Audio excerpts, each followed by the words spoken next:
Lepo pozdravljeni v predstavitvenem videu webinarjev, ki jih bomo pri Razturi na maturi namenili obema maturitetnima romanoma.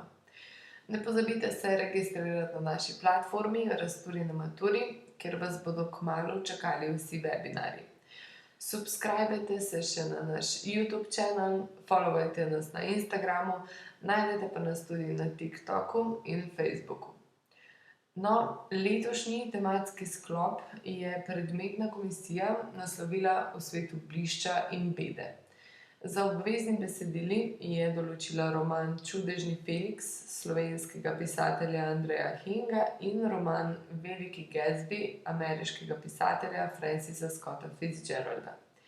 In prav slednjemu se bomo v webinarjih Razturi na maturi posvetili najprej. Roman Veliki Gatsby je izšel leta 1925, v času, ko je bila v Ameriki na višku doba džeza, hitrega razvoja industrije in medijev, hkrati pa tudi doba črnega trga z alkoholom.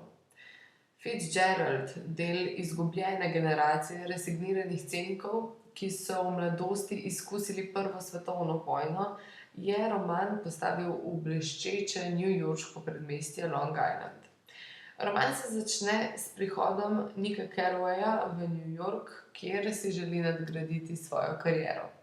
Naseli se v majhno hišico v Zahodnem Jajcu in četudi tih, pritegne pozornost skrivnostnega soseda Gatsbyja, ki prireja divje, glasne zabave, vse samo zato, da bi pritegnil pozornost Daisy Buchanan na drugi strani zaliva, svoje ljubezni iz mladosti.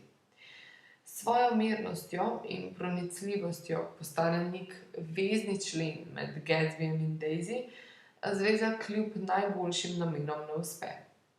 Veliki Gatsby je hkrati jasni prikaz obdobja ameriške zgodovine, obenem pa še danes zastavlja pomembna vprašanja o idealih, željah, temu, kaj je uspeh in kaj neuspeh. Zaradi njegove razgibanosti seveda ne preseneča, da je roman doživel serijske, gledališke, filmske adaptacije, med katerimi zagotovo izstopa tista iz leta 2013, ki jo je zrežiral Baz Luhrmann, v kateri je ikonična vloga Gatsbyja pripadla igralcu Leonardu DiCapriu. V webinarjih o romanu Veliki Gatsby se bomo najprej posvetili sami vsebini romana, ključne dogodke bomo določili tudi s pomočjo dramskega trikotnika, nadaljevali bomo s karakterizacijo oseb ter na koncu še s pripovedovalcem. V drugem webinarju, namenjenemu Gatsbyju, pa se bomo lotili še analize motivov, tem in simbolov v romanu, na koncu pa nekaj besed namenili še dogajalnemu času in prostoru ter samemu kontekstu. Vse webinarje lahko najdete na naši platformi Razturi na maturi.